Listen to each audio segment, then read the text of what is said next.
Welcome to Movie Oubliette, the film review podcast for movies that most people have mercifully forgotten. I'm Dan. And I'm Conrad, and in each episode, we drag a forsaken film out of the oubliette, Discuss it and judge it to decide whether it should be set free or whether it should be thrown back and consigned to oblivion forever.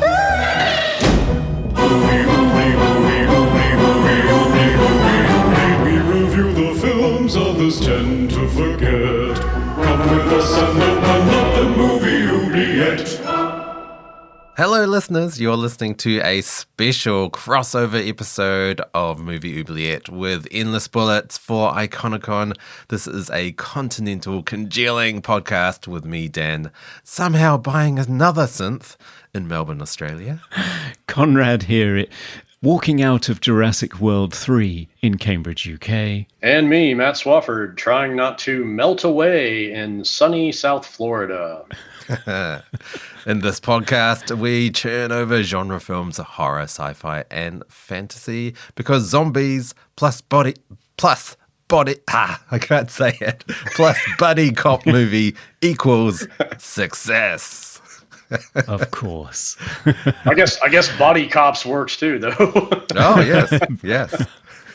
It's pretty apt. So, hello, Matt. Thank you so much for joining us for this very special crossover episode. It's fun. Thank you so much for having me. This is my first crossover with another podcast. I am still in my infancy, so this is exciting. So, for the benefit of our listeners, maybe you want to talk about Endless Bullets and where people can find you, what you cover there. Absolutely. Endless Bullets is the action movie podcast, and I started it in January of this year. And it's basically, I'm a lifelong movie fan. I was brought up on HBO and VHS in the golden VHS era in the 80s. And I have one of those crazy, I'm not going to call it photographic or eidetic, but I have a really good memory, especially for things that I like. So I really love action movies. And I was trying to find a good action movie podcast for me to listen to, and I just really wasn't happy with any of them. So I was like, you know what? I'm going to do this myself. Yep. And they can find me on Spotify, Stitcher, and YouTube as well. Ah, brilliant. Nice. Well, I highly recommend it, especially my favorite so far is the episode on Flash Gordon. That was a fun one. Yeah, because of the sci-fi crossover, I guess.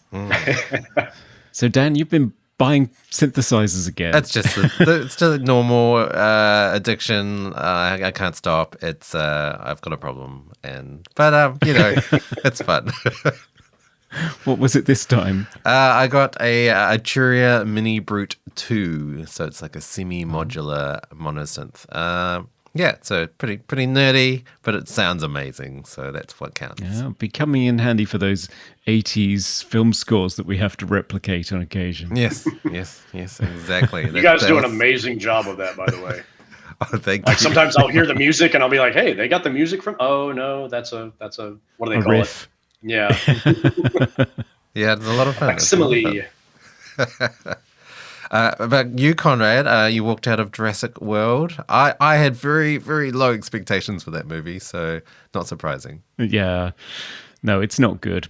For some reason, I understand. I mean, this is something that Dan and Melinda and I have gone into looking at Highlander 2, the difficulties of making a good sequel and just thinking about what makes a successful sequel. And obviously with Jurassic World, you either put them all in a park again and just have a disaster movie with people trying to escape a park, or you do something different. And what's the different thing you're going to do? And in this movie, they thought, let's do the Bourne supremacy in Malta, but with velociraptors.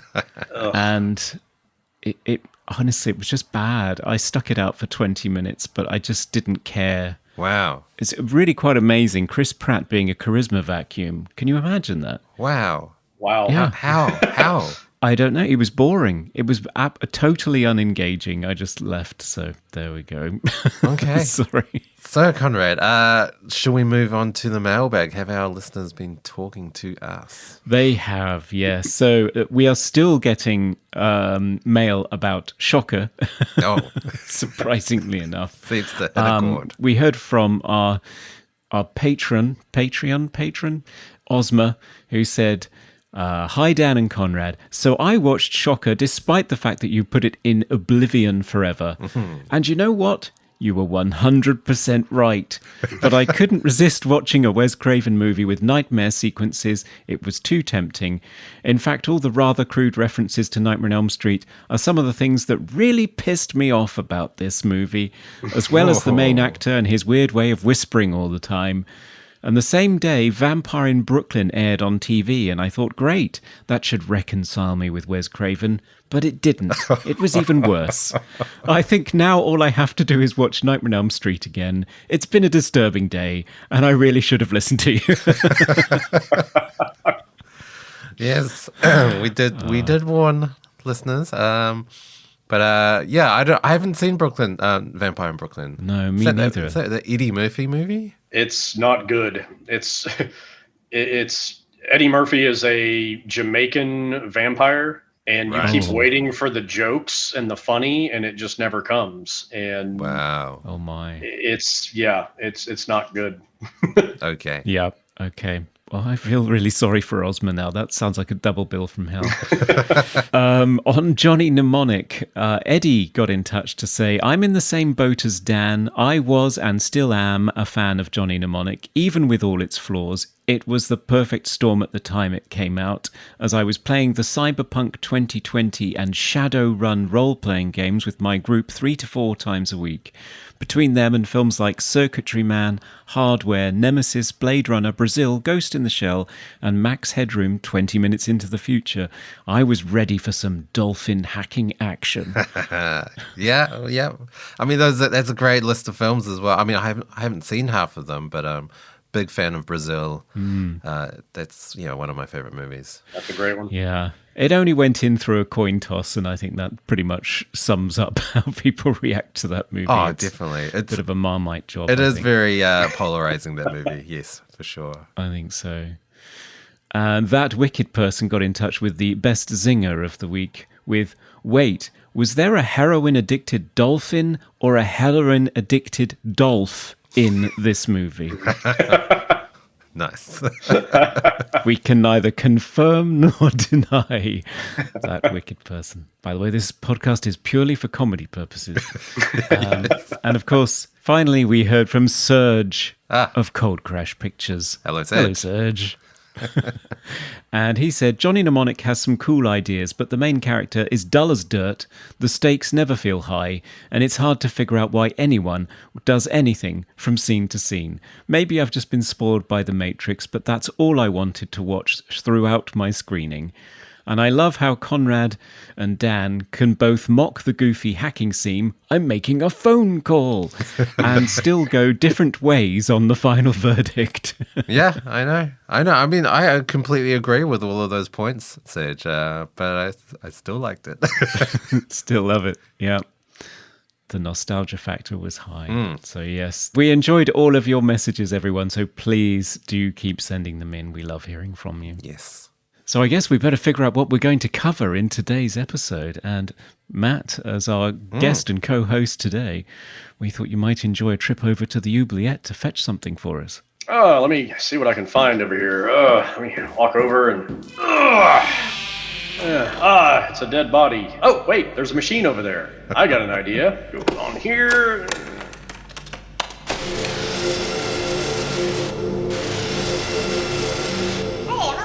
Wait, I thought you were dead. No, I'm alive now. Cool. Let's go rob some jewelry store. Wow, it sounds like you had quite an adventure in there, man. Did you manage to find a movie while you were there? Yes, I did. We are going to do 1988's Dead Heat. What's the best way to describe this movie? I guess you can't keep a good cop dead, or alive for that matter. Treat Williams and Joe Piscopo are buddy detectives Roger Mortis and Doug Bigelow, and they are hot on the trail of mad scientists Vincent Price and the dad from A Christmas Story, reanimated jewel thieves, and undead Chinese barbecue. Can our heroes crack the case in time and bust out of the oubliette in a runaway ambulance, or will they rot away into organic stew while cartoonishly whipping up one-liners? Find out as we pump ourselves full of superchemical sulfadiazole and put on our zombie shoes with Dead Heat, a singularly unique and supremely 80s horror action comedy extravaganza. Oh, Oh my. I can't wait. Yeah, this is going to be a good one. After the break.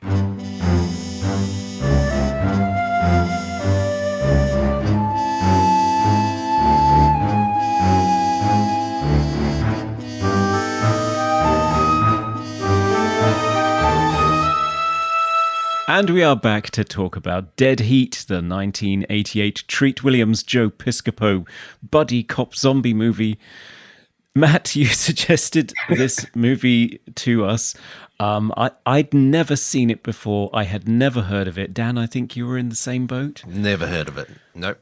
Yep. It was Unfortunately, a complete mystery that's- to us.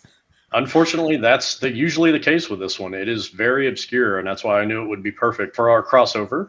It's also kind of a crossover itself. It's a action horror comedy, and tonally, that's a very hard thing to do right. Full disclosure, I absolutely love this movie. I have since the first time I saw it in 1988, and I adore this movie. I'm curious to see what you guys think.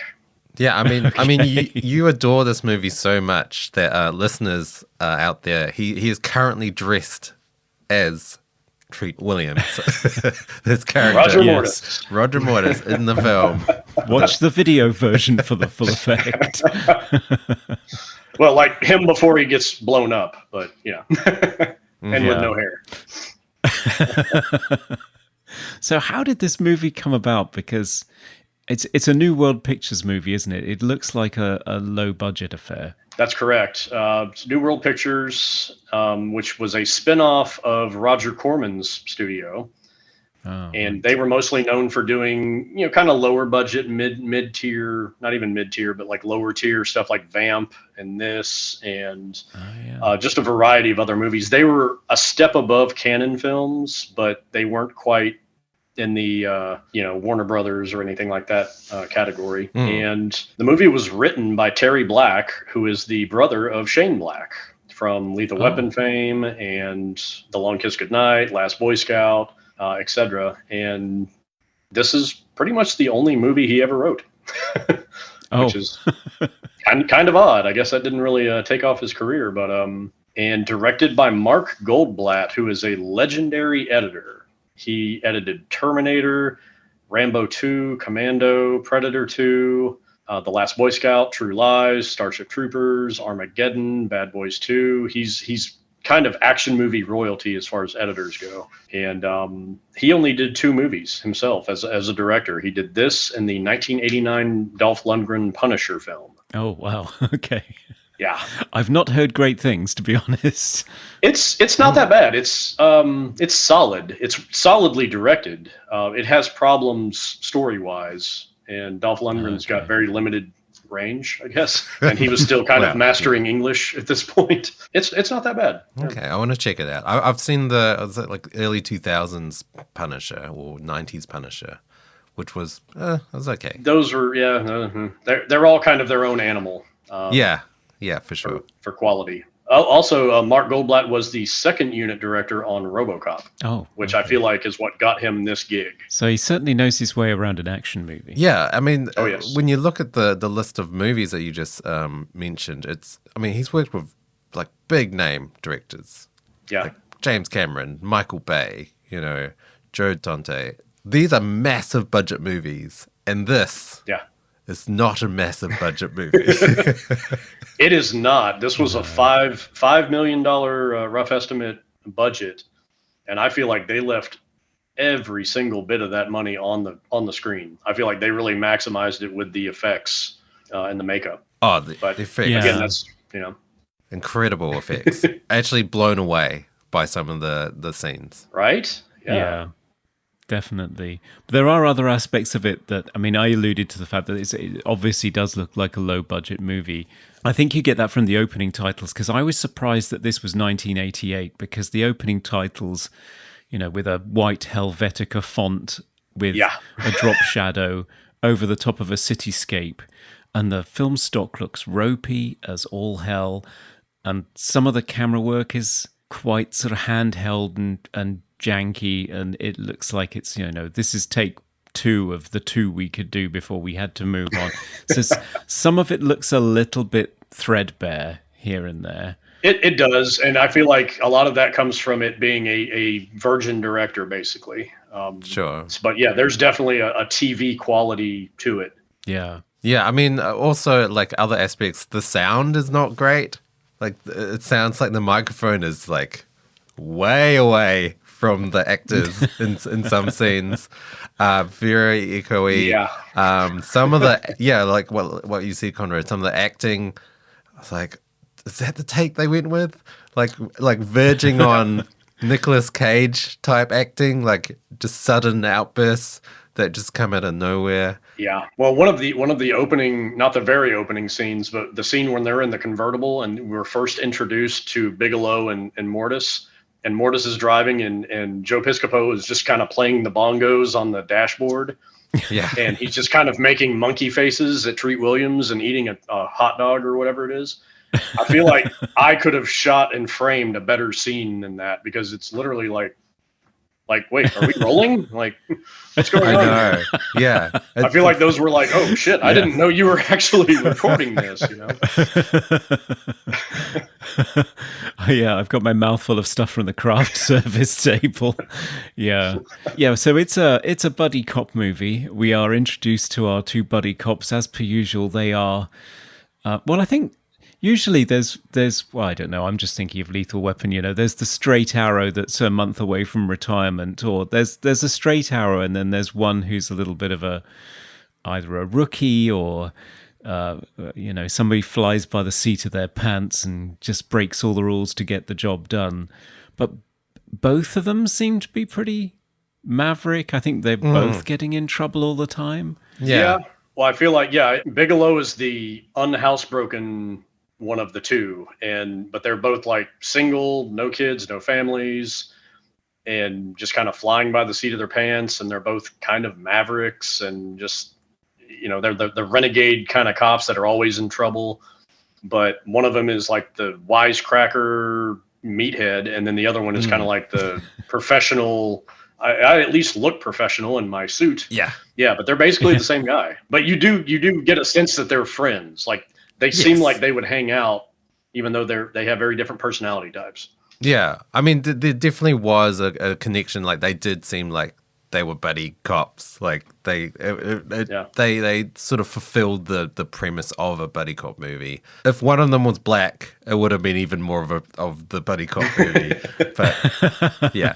I did absolutely. kind of find it funny the character names in this movie are only character names you would see in a movie. Like Roger Mortis, Doug Bigelow, Randy James, Dr. Ernest McNabb, Arthur P. Loudermilk. These aren't real names. These are movie names.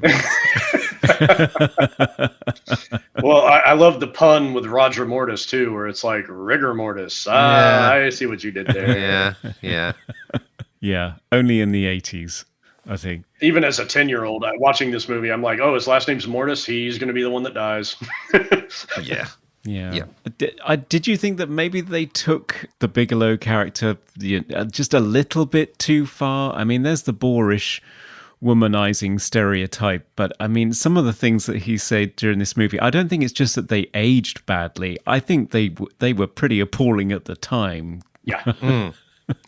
Wow. Yeah, well, that was that kind of, and I'm not going to apologize for it, but it was, especially during that time in the 80s, there was that kind of frat boy mentality where it's like, oh yeah, say some irreverent, like misogynistic stuff and it'll be funny, and he was very much, and he was, Joe Piscopo had got diagnosed with cancer a few years before. He had throat cancer. Oh, wow. And he beat it. Oh, wow. But then he turned into an absolute like gym freak and started lifting weights and bulking and everything else.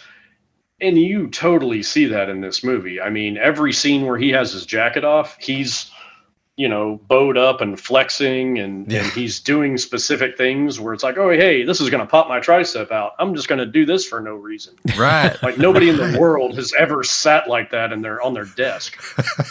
And I mean, he's almost bending his elbow like inward. And it's like, look at my tricep.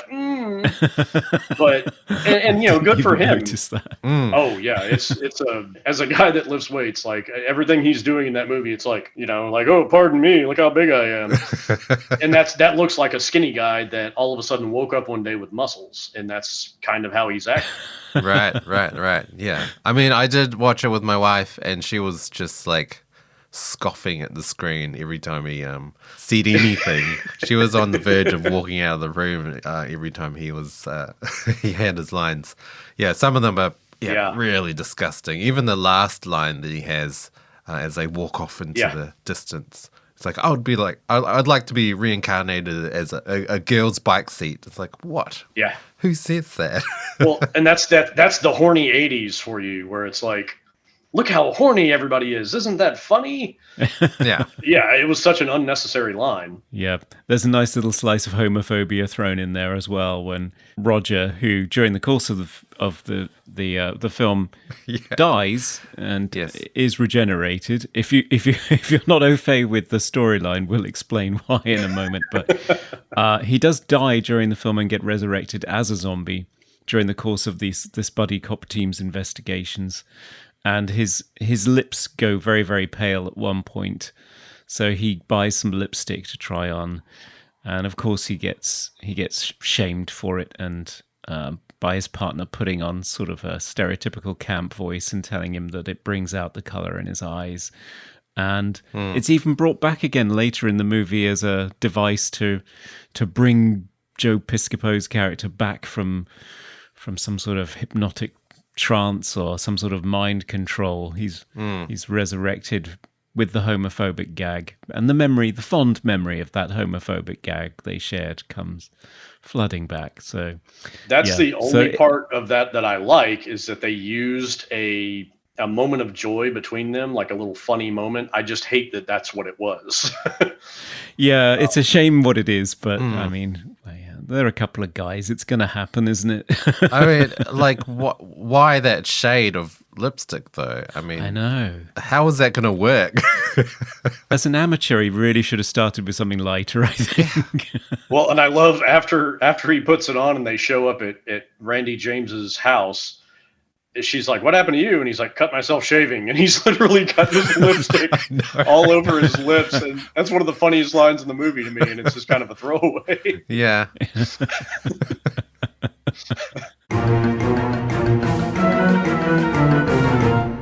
How about the story of the film? So we're dealing with another great theme from the 80s, other than buddy cop movies, which is, evil, rich corporations and capitalists will be super evil. And in this case, they'll go so far, in Vincent Price's case, to create a machine that will ensure that they can live forever, and he will profit massively from it. Our buddy cops are having to investigate how zombies keep showing up and robbing jewelry stores. Now, I have to admit, I have watched the film twice very closely while taking notes. I really could not figure out what the plot of this movie was. There's a lot of holes. Yeah. Because, I mean, they're first brought into it because of these jewelry robberies where somebody is using zombies to rob jewelry stores. Right. But that's not Vincent Price. Why would Vincent Price do that? So I didn't understand what was happening there. And then, was Vincent dead or not? And was he behind it or not? Or was it some mortician called McNabb? So, having seen this movie probably 100 times, it's still confusing to me, but I think I can clarify a little bit. The jewelry robberies are Darren McGavin's character, who is the chief coroner. He's doing that kind of off the books without Vincent Price's knowledge. Him and the Asian man played by Key Luke, Mr. Thule, they are using, the thieves and the criminals and things like that, bringing them back to life so that they can go out and steal for them to make them rich. But Vincent Price's end game is, we've got this machine that does this. Screw all that robbing stuff. We're just going to get these really rich people to give us half their fortunes so that we can keep these old people alive. Because what is every rich person? What's the one thing they can't buy? Immortality. Yeah. And that's his big sales pitch. So it's almost like there's two subplots where it's like there's two villains and Darren McGavin's character is the kind of the bruiser villain, and then Vincent Price is the champagne villain. Right. I have Just to give it James Bond clarity. I have a big question though. So when they're investigating, so we've got Roger and Randy James, and they're in the morgue. Not in the morgue. They're at the cemetery, and they're looking for clues. And then they find under the lamp, there's like blood with numbers, written in blood or whatever. Yeah. So who wrote that? I don't know. I think from what I can gather from what he explains, it's Vincent Price's character catches wind that McGavin is doing all this, and just in case he turns on him, he goes to his fake mausoleum with his fake dead body in there and leaves a numbers to letters phone code on that map, and it looks like it's written in blood, so that somebody will have a clue that that's who did him in. It's really thin. Yeah, But, I don't know.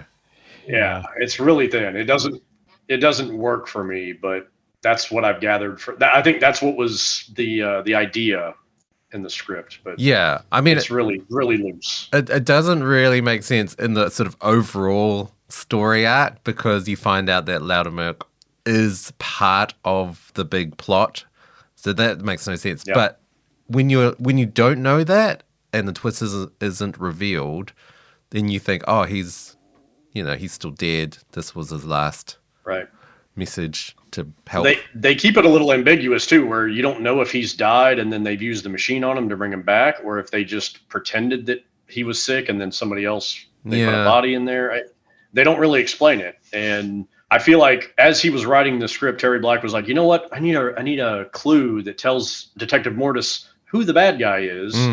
We'll just do this, and the rest of it just kind of fell away in the wash. But it really doesn't work.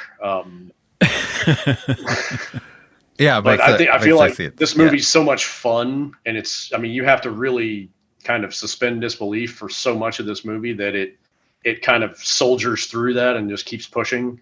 Yeah, That's the only redeeming part of that. But if you look at it linear and say, wait a minute, this really doesn't make sense, it doesn't. I mean, the premise. A lot of things don't make sense. The premise of the film, buddy cop, zombies. But what's interesting about this movie, with Roger's character, is he is a zombie, but he's still very able-bodied. He's thinking clearly, but he's just decomposing, which you don't often see in movies. It's quite a interesting sort of existential theme about like what is he now? Like, and I've only seen it in a few other movies. What was your take on that? Like, that was, for me, that was very interesting for a character, I think, to go through that. I think it's one of the most compelling parts of the story is that, like you said, like he's deteriorating and he's running out of time, and he freaks out about it in the library at one point.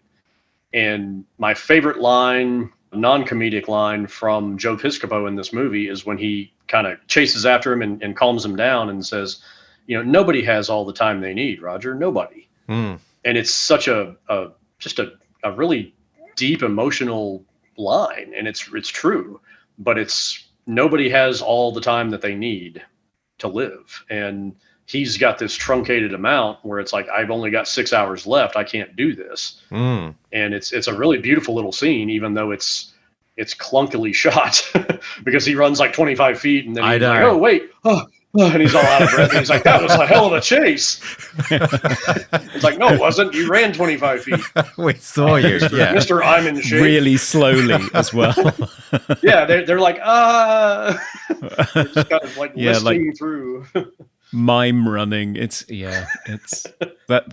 one of my notes. Slowest foot chase ever. Tom Cruise would be ashamed. But yeah, it is an interesting aspect of the characterization of Roger, and then the themes in the film is this idea of you've got somebody investigating a crime where they only have a limited time to live. It reminds me of DOA, which originally came out in 1950, which is a film noir where a character is poisoned. You can probably watch it on YouTube if you're interested, because they fouled up the copyright registration, so it fell into public domain. Oh, wow. Okay. and a remake of it starring Dennis Quaid and Meg Ryan, who I think were a hot couple at this point because they'd already been in Inner Space together in '87. But a remake came out in '88. Oh wow, the same year. That's actually the original. Is Same the year as movie? Dead Heat. Yeah. The original is the movie that's playing when he goes back to Yeah. Randy James's apartment. Yeah. Oh wow, is That's it? right. Yeah, it's on the screen. The revelation that he's been murdered by somebody because he's been poisoned and he only has so much time to figure out who did it and get his revenge, and then he'll die. It's an interesting premise. It's used in an interesting way here, particularly with Treat Williams' character, Roger Mortis, because he has his various stages of grief during the movie. He doesn't have a huge amount of time for it, but it's interesting how he changes as a character, because I think he's supposed to be the straight arrow, by the numbers kind of guy. I mean, who starts off dressed very smartly, and then as the film progresses, he becomes more and more disheveled and looks more sort of punky, but also has much more of a devil may care, screw it, let's just shoot them all kind of attitude. Yeah. I mean, it's not a massive arc, but it is somewhat of an arc, which is quite fun to watch. Well, and I think you've hit it right on the head too. And I think that kind of is a parallel between him kind of loosening up the less time that he has and the closer to the end that he gets, sort of like when elderly people kind of get that, I don't give a shit, I'm just going to say whatever I want to, and I'm going to eat pudding every day. And like, this is what I want to do. And I'm old enough to where I don't give a shit anymore. And that's, he kind of, it takes only having a couple hours left to live for him to start living. And like when he's in that ambulance going down the hill and he's like, oh yeah. And he's just, like, I mean, he's like, it's like he's on a roller coaster, and it's like, well, he's about to crash and explode, but it's like, he's enjoying it. Yeah. And, he's living his best death. Yeah. He's living his best death. I mean, talking about death, I was really surprised when characters were killed off in this movie, like quite main characters as well. What was your take on that? I was shocked. I mean, at the end of is it the start of the third act or the end of the second? I'm not quite sure. All of a sudden, we just lose everybody. Yeah. Spoilers. Yeah, everybody dies wholesale. Yeah. I mean, shock. The really big shock for me, I mean, there's the Randy James character just, again, makes no sense, because I could never figure out, does this resurrection machine only work for 12 hours, or does it work in perpetuity, or does it work for a short period of time? Because Randy James is this character that's worked there for quite some time, rescued from a morgue, experimented on, employed as a PR person, and then falls apart in a shocking scene that I'm sure we'll talk about in the Mooblies. I know I will anyway. Yeah. But the most shocking one to me was what happened to Bigelow's character, because you have a poignant scene after they've had that sort of library scene, and they part ways to go to sort of pursue two different leads. And you have this poignant moment of Bigelow looking out at his partner as he pulls away, and you think, oh, that's quite touching. He's actually thinking about the fact that he's concerned about him, or he's aware that he's going to lose him and he's going to miss him. It's, it's surprisingly poignant for this movie in terms of the general tone of it. Yeah. But then you realize later on that actually it's because it's his sort of final shot, or at least you think it is, because the next time you see him, he's upside down in a fish tank. Yes. Yeah. Which was a complete shock, because you couldn't even recognize him, and they had to loop a line on the soundtrack that said, It's Doug. It's Doug. Yeah, I didn't recognize him. Yeah. A lot of fish tanks. As a kid, I remember watching that going, is it though? Because it looks like Frankenstein.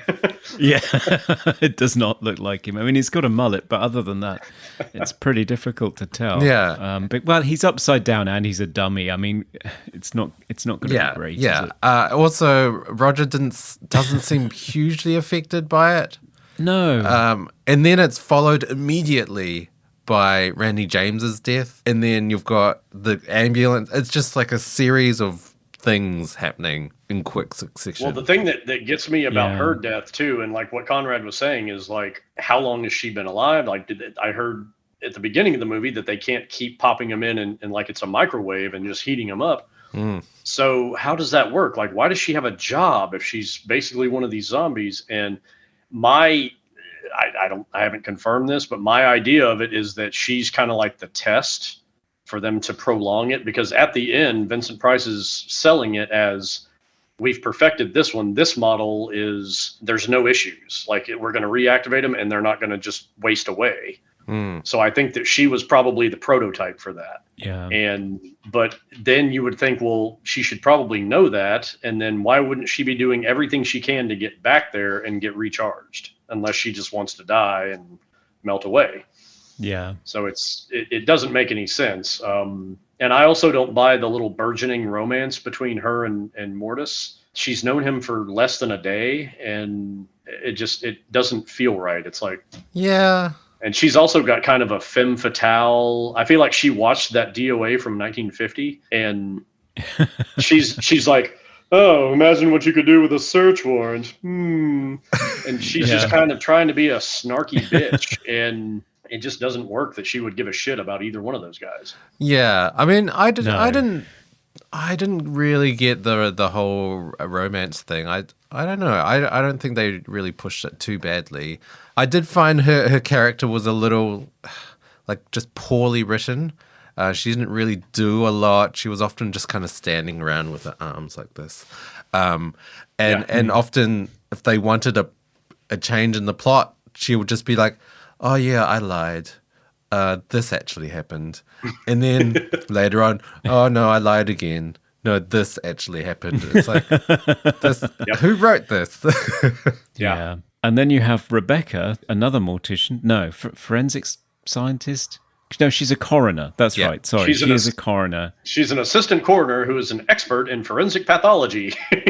That's the one. Yes. And I think, picking up on it, I think she's had a relationship with Roger Mortis in the past, but they've split up.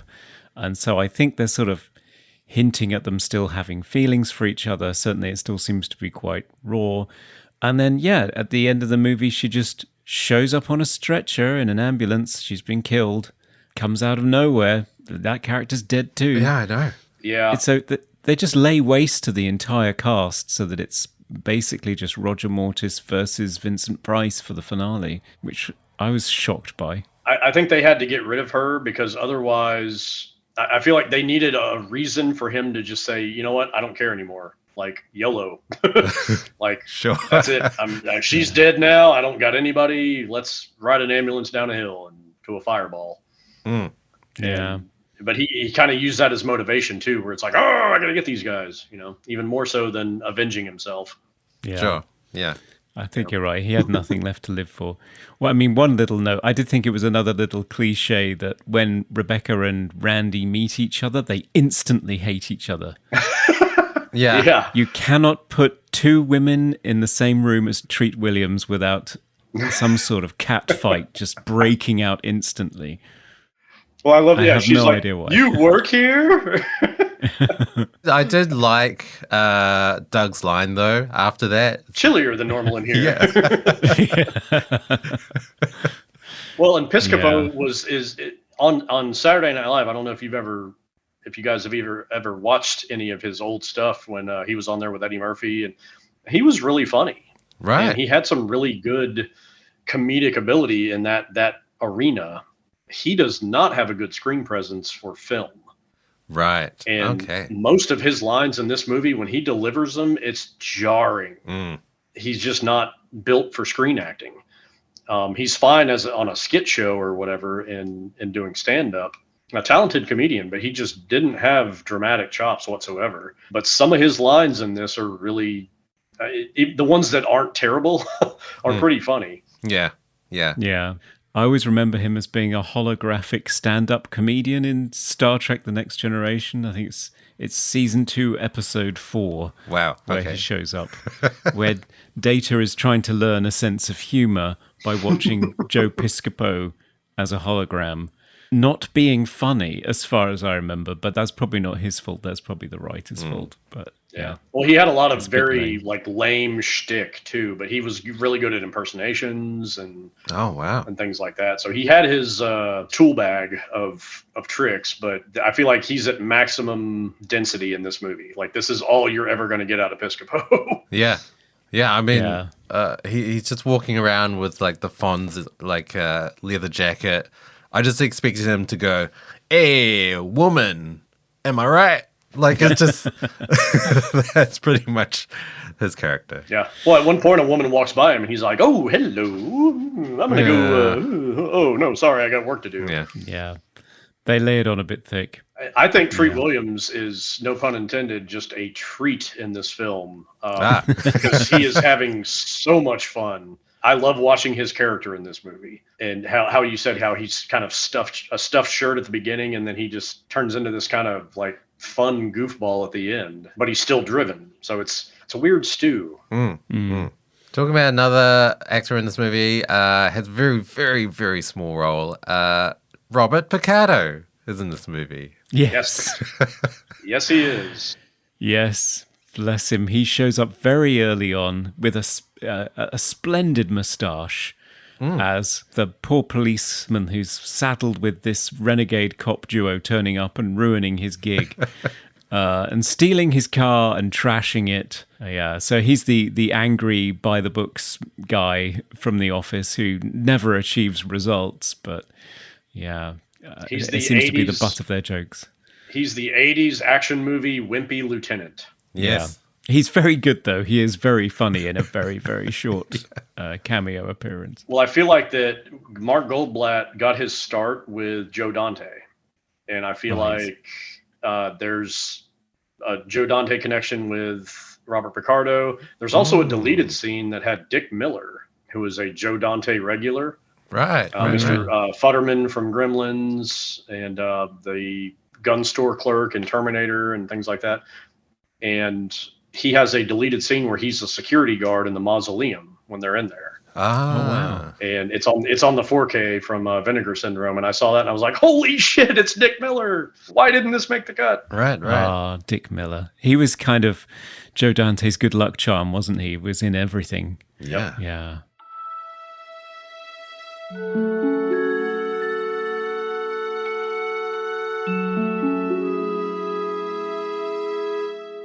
Vincent Price, of course, is in this movie.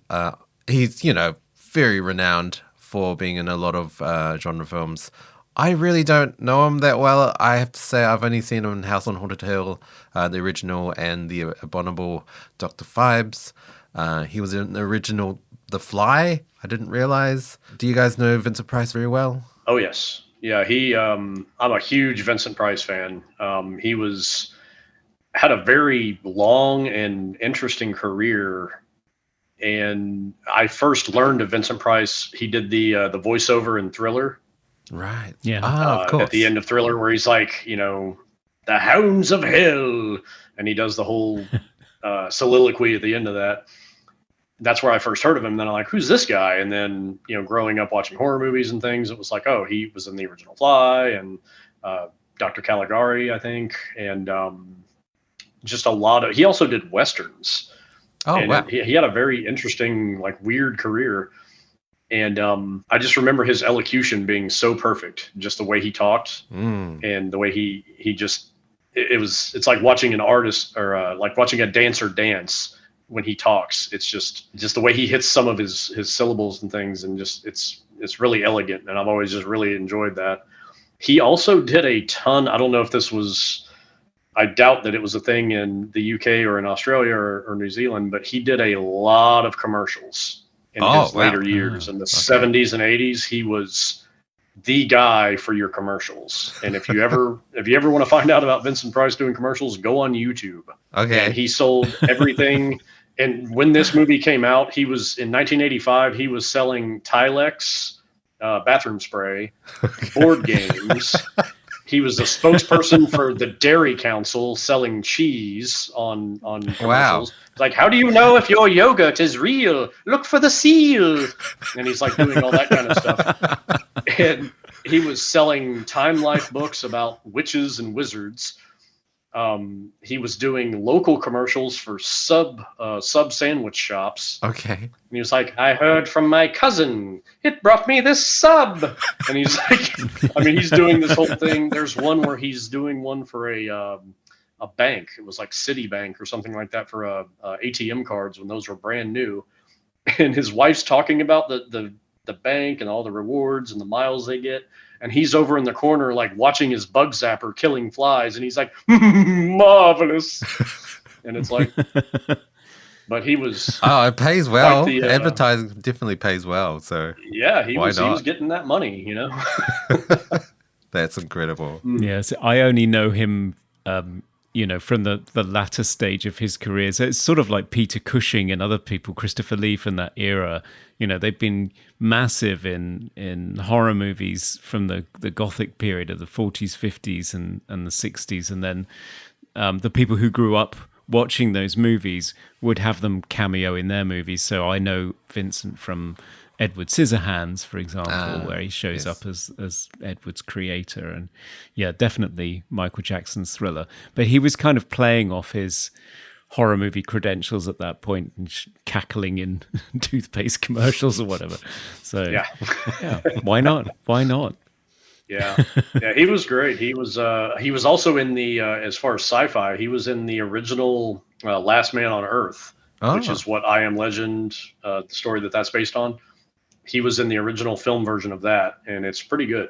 Wow. Yeah. Okay. I really enjoy that one. Right. But good old Vincent Price. He was barely in this, and this was one of his last movie appearances before his death. Yeah. Yeah, it's only a couple of scenes, and the last one, I think they just rolled the camera with him standing in a door delivering lines. And just edited For, around it. one reel, and then he went home. He, as far from what I understand, watching an interview on the 4K, he was I think they only had him for a day. Okay. And so they shot all of his stuff. Wow. He still makes an impression. He's definitely mentioned in my movie awards. Yeah. So. Yeah. I heard that they shot the entire film in 37 days. I don't know whether that's true. Yes. Wow. That's crazy. That's a breakneck speed for any movie, really, but that's a tough shoot. Yeah. Yeah. With all of those Well, effects, that explains why yeah. some of it looks a little bit rough around the edges. Well, yes. Yeah. Yeah. Well, and I would venture to say that they were doing probably 14, 15-hour days if they shot it that fast. Oh, yeah, definitely. Oh, gosh. Yeah. I feel like we were going through all the actors, so I was just going to say we haven't really talked about Darren McGavin yet. Mm-hmm. I've got a lot to say about Darren McGavin in this movie. Right. But he feels like he's in a completely different movie. Yes. Isn't really aware of what's going on in this movie, and he just kind of pops in like a gargoyle and is like, "Hey, what's going on here? What? I thought you were dead. Oh, you're alive. Cool. What's going on?" But he's harnessing the energy from A Christmas Story, where he was the old man, the dad, and it's that character to me as a kind of halftime villain. And he's got kind of a Mr. Magoo thing going on where he's just kind of, what's this all about? I'm brushing my toupee. What do you want? Oh, I killed you. And it's so manic and all over the place. And it's almost like he's watching the movie with us and he's confused. And then all of a sudden he's in the movie and he's like, oh, all right. Well, I guess I'm the bad guy then. Ha! And it's wild. But it's still... Yes. It's still entertaining. It's fun to watch, but it's a mess every time he's on screen. Yeah, yeah. Even his demise is just like, what? Like, what? Well, and he shoots himself like he thinks that's going to be the end. And it's like, you're in a movie where they resurrect people. Like, what are you doing? Yeah. So we haven't talked about the music. This is by Ernest Troost, who is not a composer that I have come across very often. The only other film I know of that I've seen that he scored was Tremors. And I believe he was a last-minute replacement on that for somebody else. So actually that film contains parts of two different scores. Right. Oh, okay. This is another one where I was surprised at how elaborate it was. It sounds like there's a full orchestra blaring away there. It feels, again, very early 80s television to me. I was shocked again that this is 1988 because it's very active, very florid. There's a lot of those sort of TV touches where the woodwinds come in during the middle of a dialogue scene when they're saying something particularly poignant. And it shocked me, actually. I was not expecting a score like this in 1988 when things seem to be shifting more towards rock and synthesizers, particularly for this type of movie. I agree. I feel like they were really going... the score to this never resonates in my head. I had to watch this. I watched it right before we're recording right now. just to listen to the music because it makes no impact on me. I feel like it's frenetic and it's kind of all over the place, but and they really wanted to hammer home the spooky. This part's spooky, and it has a very, like you said, like a early '80s, late '70s spooky vibe to it, almost like a made-for-TV vampire movie or something. And I feel like that's somebody gave him that direction and was like, "Here, we're going to make a spooky movie. Write us something." And much like Goldblatt directing and Piscopo doing his thing in this, I feel like this is probably Ernest Troost at the top of the mountain as for his abilities, and that's probably why we haven't seen him do a lot of other things. Yeah, But maybe. yeah, What did you make of it, Dan? Yeah, I kind of liked the score. Just the fact that it wasn't sort of cheesy synth stuff. There was a very small part of the movie that had cheesy synth. It was during the big shootout scene at the start, and it had your typical cop movie music. He must have been just told just rip off something from a cop movie. But most of it, it was very orchestral. It was very, to me, it was very like almost like 40s, 50s, like Hitchcockian thriller type music, like very stirring strings and like horns and woodwind and stuff. Very theatrical. Didn't really suit the tone of the movie, which was mostly comedy and mostly goofy. But I guess, they were pushing for the horror sonic palette. But yeah, I didn't mind it. I was impressed by it. I've only seen his other movie, Tremors. He also scored Sweet Revenge in 1987 and Munchies in 1987, another Gremlins rip-off movie where it's just a small creature that kills everyone, I guess. And he's done a ton of TV movies. A ton. So it makes sense what you said, Conrad, that it sounds like a TV movie because that's his bread and butter, I think. Yeah. that's one of my notes is he's done lots of TV. Yeah. Yeah.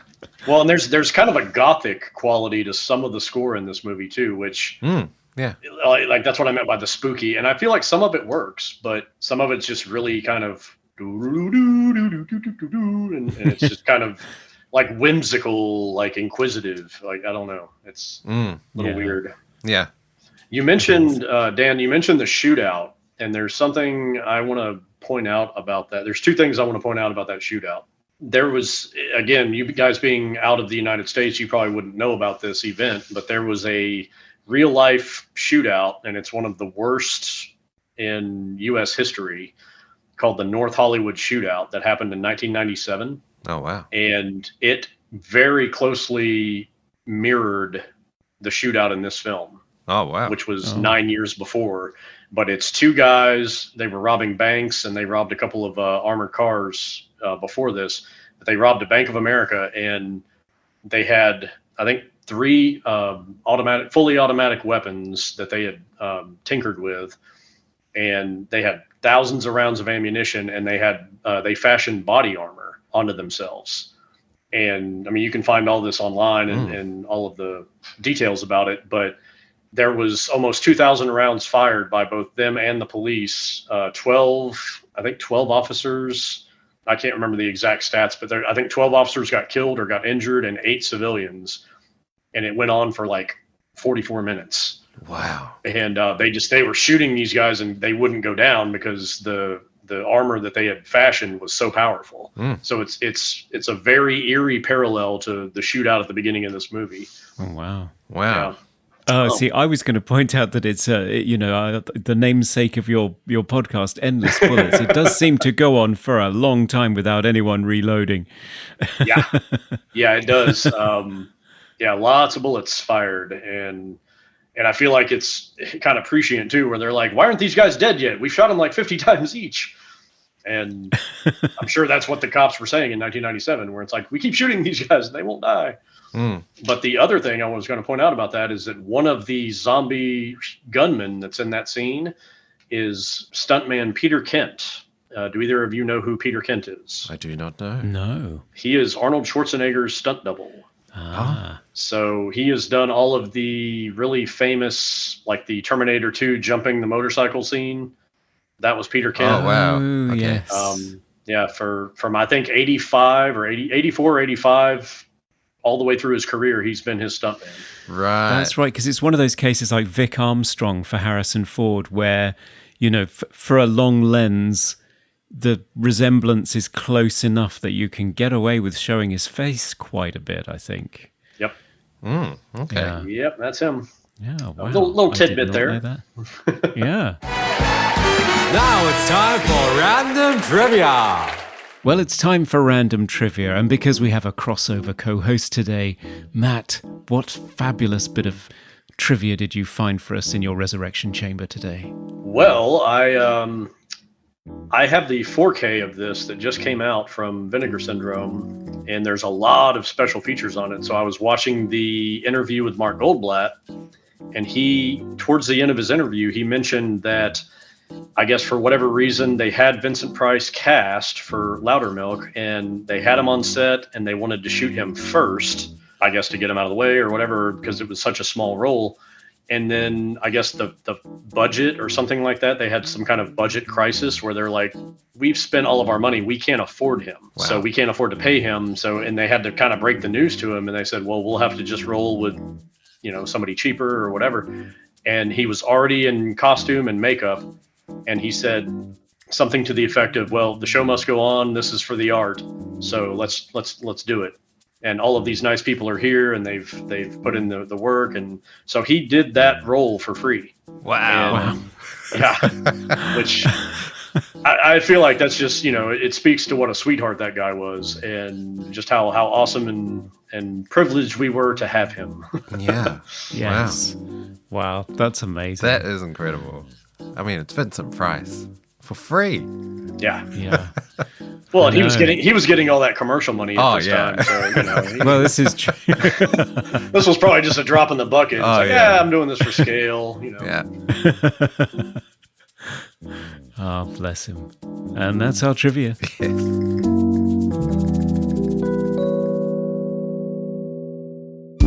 Coming to you live from the Movie Oubliette Theatre, it's the prestigious Mobley Awards.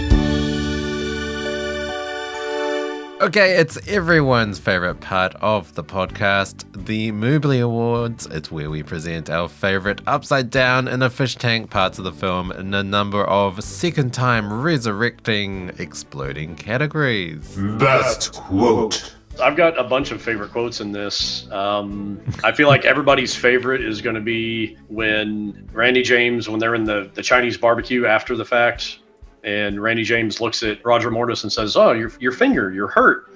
And he cocks his pistol and he's like, "Lady, I'm fucking dead."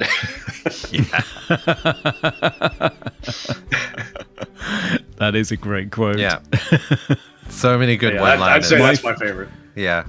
Okay, but mine was, and what I was thinking everyone would be stampeding towards is Vincent Price's great sales pitch, where he says, and I can't do an impersonation, so I won't try. Let's face it, poor people are supposed to die, but the same rule doesn't apply to us. We're rich. God wants us to live forever, and even if he doesn't, we can always buy him out.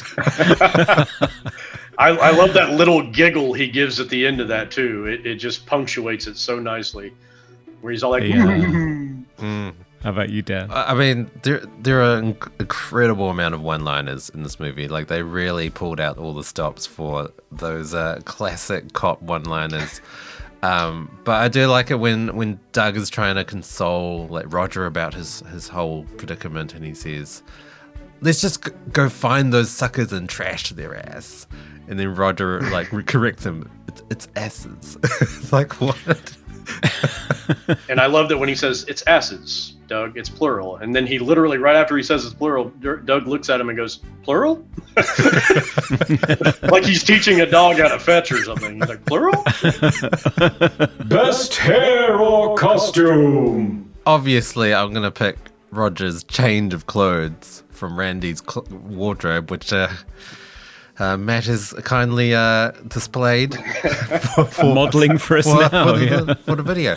The blue blazer, the Hawaiian shirt, and the grey slacks. It's just, it's pretty 80s right there. Oh, yeah. Very Magnum PI. A lot of Miami Vice influence there. I think. Yes.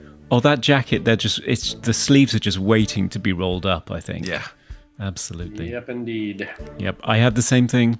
It's so striking. You can't go past it. Okay, I'm going to go against the grain here, and I'm going to say the best hair is on the Caucasian ambulance driver that comes up when they're trying to put Roger and his body bag into the ambulance, and he like unzips it and he like rises out of it. Yeah. And there's the black ambulance driver, and then there's the white guy with the blonde hair who has hair like a 5-year-old boy. Right. he looks like a Ken doll. And I'm like watching it, and I was like, wait a minute. And I was like, is that his? It looks like a helmet. Like, what's going on with his hair? Oh, wow. I need to rewatch that. So, yeah. Most 80s moment. The most 80s thing in this, I think, is Randy James's apartment, which has red and black furniture, a zebra print sofa, and I think behind her at one point I saw a pink and turquoise neon abstract art installation. I just thought, Yeah. oh my God, this is the most 80s room I have ever seen. Yeah. I was torn between her apartment and the jewelry store at the beginning, which has the Flexstone painted gray walls and the Art Nouveau pictures on the walls and kind of that faux Warhol thing going on. A little bit of Art Deco. It was very 80s. And not only that, but the way that the ladies in there were dressed with the sweater dresses with the belt and the and like the chandelier necklaces or whatever they were wearing. Right. Yes, obviously suspenseful though, clearly. Something suspenseful. Favorite scene. The Chinatown restaurant scene. Wow. I Yep. mean, Yes. I've That's never mine. seen anything like it. I mean, how did they come up with that? That's incredible. Everything in the restaurant comes to life. All the food. And it's terrifying. I think well, that scene is a special effects makeup artist's dream. I mean, yeah. just to be able to just go into something and just have an empty palette and be like, what can we do? And I think it's so creative and just a gorgeous scene. And it's hilarious. It is hilarious. Yeah. And terrifying. And then the sort of pinnacle of the scene with the whole cow carcass busting through the door. Yeah. It's just like, wow. That's it. That's the best thing I've ever seen. That's amazing. It's next level, isn't it? Because you get sort of duck heads and pig carcasses and yeah, various small pieces, but then the whole cow comes through from the freezer. Holy crap. I mean, this is a freestanding thing waddling without hooves across the floor and then enveloping them. That was a man. I don't know if it's Is it a suit? It's a That's man. a Wow. guy inside that manipulating it. Really? Wow. That's incredible. It's amazing work. My favorite scene in that scene, my favorite part of that scene, I should say, is when the cow liver like rolls down the thing and jumps onto Roger's face, Like a face hugger. and it's like sticks to his face. And there's this. It makes me laugh every time. I was howling when he's like trying to pull it off his face, and you can hear him muffled say, "What the fuck is this?" But it's really well done because the liver is sort of articulated because he peels it off at one point and it curls back on. Yeah. Most cliche moment. For cliche, we're going to go with a regular feature from Matt's podcast. Take it away, Matt. All right. Well, this is the point in my podcast where we typically, it's at the end of the podcast, we do what's called bullet points. And these are 5 tropes or cliches that I pick out of the movie, and we basically just kind of use them as discussion points. So let's see. Bullet point number 1, the overly angry, agitated police captain. Oh, yes. Gotta have that. At least the commissioner wasn't chewing his ass or something. Yeah. Because that's usually what happens. Yeah. Well, at least he doesn't say your butt's writing checks, or you're writing checks your butt can't cash. Yeah. Bullet point number 2: people wearing jackets in hot and sunny weather. Yeah. You feeling comfortable there, Matt? Yeah. Well, I've got my AC cranked down to like 65, but if I walked outside in this right now, I would. And this is essentially what Roger is wearing through most of this movie. Yeah.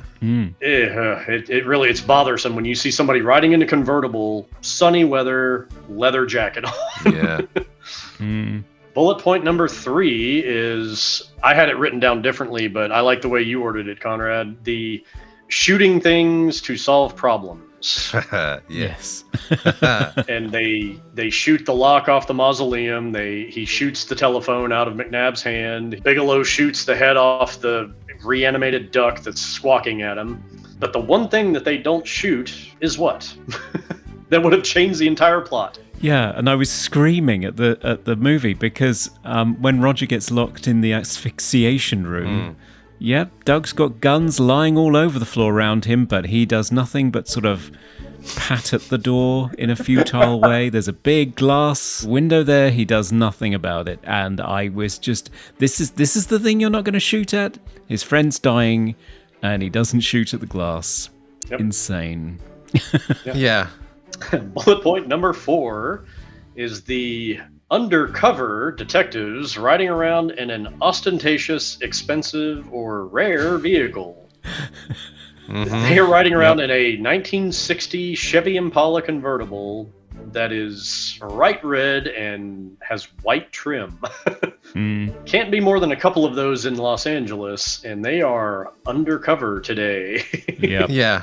And bullet point number 5, having conversations during gunfights. Very practical. That many guns going off at once, your ears would be ringing for days. Let alone having a conversation when they're in Randy James's apartment and the guys are shooting at him in a confined space like that. I mean, those gunshots are like your head's in a coffee can. I mean, it's deafening. And the fact that people are like throwing out quips and like, oh, remember the good old days when guns killed people? No, all you can hear at that point is wow, wow, wow, wow, wow, wow, wow. Yeah. Best special effect. Yes, the Chinatown restaurant scene. Yes, of course. Yep. Blows everything out of the water. I did like the Randy melting scene. I mean, it made no sense, but it looked amazing. The fact that there were no cuts almost. Like you see her hand in one shot, like decompose, and then her arm falls off. Amazing. Yeah, that shocked me. Yeah. I was not expecting it to fall off. Like Yeah. all on camera. There's no like cut away, cut back, cut away. I mean, there were a few, but not as many as you would normally see in a movie like this. Yeah. Yeah. My favorite is after the hand, the second thing that happens is her face kind of melts. And I have a quote from Steve Johnson on that. He said, "One of my favorite effects in the movie is where Lindsay Frost deteriorates. For the first shot where her face starts to sag, all I did was glue some very, very thin but strong fabric to her face at several points and attach very thin fishing line to it and then pull her face down. Wow. And it just looked incredible. If you built a dummy, it would have cost $30,000 and wouldn't have looked half as good. And here it was, basically for free in 10 minutes. Wow. And yeah, I thought it was shocking. Having read that article from Steve Johnson talking about it, when I watched the movie again, I can see the fishing really? line. Oh. And it's probably really apparent on the 4K version, Matt. Yeah, you can see it, but it's such an effective scene. And even with the the line showing, so to speak, it still holds up, and it's still a very unnerving scene to see someone kind of. Yeah. The only part of that I love, 85% of that scene, the very end is, I feel like, where it's so cheesy, and where they animate it and then it just like disappears. Yeah. And I'm sorry, Roger. And Yeah. I feel like that's where everybody checks out of this movie, where they're like, Yeah. okay, this is just fucking dumb. Yeah. Favorite sound effect. My favorite sound effect in this movie is just the echo on Vincent Price's line, you could live forever, and it's just on the forever. I don't know if that's a machine he carries around that he can just, switch on the delay echo so that he can emphasize some of his lines. I don't know, but yeah, I did like it. Cheesy, but fun. I'm going to go back to the Chinatown scene again. Because I did really like when all the food has been resurrected, the duck sounds are just normal duck sounds, like normal quack, quack, quack. Like they didn't add any effects or make it more terrifying. It's just a normal quack, quack, quack, quack sort of sound. Just hilarious. It was funny. Mine is when at the last scene at the lab, when all of the old rich people are lined up around the machine. And it's after Mortis blows up the security guard, and he walks in and he starts and he basically is kind of threatening him with the gun, and he's like, don't get up, and then he shoots the one guard, and he's like, I told you not to get up, and all the people start kind of freaking out, and this one old guy literally looks up and he goes, ah! And then he gets out, he lurches out of his seat. It's just old man noise. Ah! And then he gets up. Most funniest moment. I've already said my funniest scene, which is the liver attacking Roger in Chinatown. Did anybody have anything that made them laugh more than that? I don't know. For me, the whole movie was hilarious. There was just funny scene after funny scene, and scenes that were just what was the thinking here? Like the fish tank in Rebecca's office that's got no fish in it. It's an empty fish tank with just pictures of fish. What was the point of that? I mean, if I wanted to get transcendental, I guess you could make a connection where it's oh, look, they're not real, they're not really alive, but they're just as pretty because fish die. Because there is a theme with that too, where Randy's fish die. Yeah, and I guess there's a connection there. I'm not giving Terry Black that much credit. Yeah, there are a lot of fish tanks in this movie for some reason. Doug is found in the fish tank as well. I don't know. Yep. They just had an excess of fish tank props that they had to use, maybe. I don't know. Fish tanks were cheap, One of the movie's sponsors, maybe. Maybe. Sponsored by Nutrimin. All right. Okay, and that's our Mooblies. Yes, it is. Hi, this is Michael French from Retroblasting, and you're listening to Movie Oubliette. Okay, everyone, it's final verdict time. Should 1988's Dead Heat be freed, given sulfur-thiazole, and be resurrected for the world to marvel at? Or should it be shot 100 times, electrocuted, asphyxiated, and finally dropped back into the oubliette to be lost forever? So Matt, our guest today, has presented us with Dead Heat. What would your final verdict for this movie? Should people watch it? Without a doubt, absolutely yes. Not only that, this movie should be freed from the oubliette. It should be taken to the top of the castle, and a giant banner should be displayed telling all the people in the land, go watch this movie if you have not yet, because it succeeds where so many movies would fail at combining horror, comedy, and action, which that's a huge feat, but it's just a peaks and valleys tonally throughout this entire movie. And almost any other movie that would have the strange tonal shifts, it would just fall apart. And it, like Randy James in her bathroom, but it just works. And it's just such a fun ride. It's almost like if Hammer Films was making a campy horror comedy action movie in 1988 is kind of what it's always felt like to me. It's got that kind of pedigree, even though it has no connection to Hammer Films. Yeah. But it's very inventive and it's unique. It's really intrinsic to its time too. Yeah, sure. So yeah, I love it. I love this film. Yeah. Well, I'd never seen this movie. I'd never heard of this movie. But it is one of those kind of what if movies. Like, what if we take buddy cop movies and zombie movies and just put them together? Let's see what would result in that. And I think it kind of works. Like, yeah, it's a bit B grade. Some of the acting's not great. Some of the production aspects aren't great.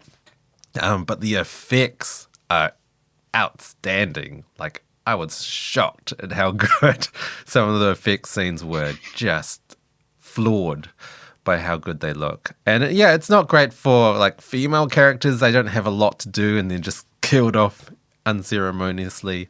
But yeah, I think the key word for this movie for me was fun. It's just a lot of fun, and you can tell that they're having fun and they're not trying too hard to make a good movie. And it's just a nice thrill ride. You know, enjoy it. Enjoy the craziness. Yeah. I think reluctantly, I would have to agree. I'm still not convinced the story holds together at all. No, it doesn't. I can't follow it in any case. The acting is, it's hit and miss. I've seen reviews where a lot of criticism goes to Joe Piscopo on this. But I think it's a mixed bag, and some of it's to do with the writing. Let's be honest, actors are only as good as the writing they're given. And I think, half of Doug's jokes fall flat, or they're sort of questionable in terms of their taste, and the other half are actually pretty funny. And the really cheesy ones are really cheesy but funny. The special effects really are incredible. And I think mainly the thing just barrels along like a ridiculous wild carnival ride. And if you're a fan of the 80s and practical effects and buddy cop movies and want to see this weird mashup of Miami Vice and Shaun of the Dead that you've never heard of before and had no idea existed, you're in for a real treat. Because, I had a blast with it, and it's been really great to talk to you about it, Matt. So thanks for bringing it to us. Oh, absolutely. I knew this one would be a great one just because it's such a crossover of ideas. And that's what Iconicon is all about, and us kind of commingling our podcast. And I love the Shaun of the Dead, Miami Vice conglomeration that you just said. To me, it's that, but it's also RoboCop meets Night of the Living Dead meets like a detective noir. Yeah. So it's so many flavors that create this organic stew. And it should be disgusting, but it works, and it's tasty, and it's, I love it. All right. Okay. Well, with that in mind, let's set that sucker free. Off you go. Hey, come on, Roger, let's go trash the rest. Be free. So, Matt, you have been our guest today. Where can our listeners and viewers who are viewing this follow you? Where can they find you on the internet? I can be found on YouTube under Endless Bullets, and I can be found on Spotify, also under Endless Bullets. I believe it's Endless Bullets, the action movie podcast, and also on Stitcher under the same heading. Nice. And I can be found at Iconicon 2022, which this will be airing during. So yes, we're in the midst of numerous panels and goodness knows what else. So can't wait. As we're recording, I can't wait. But this was so much fun, guys. Thank you for having me on, and thank you for doing this team up with me. Yeah, it's been fun. Thanks for bringing this movie to us. And if you want to follow us, we are Movie Oubliette on all social media platforms: Facebook, Twitter, Instagram, Reddit. And you can also email us at movie.oubliette@gmail.com.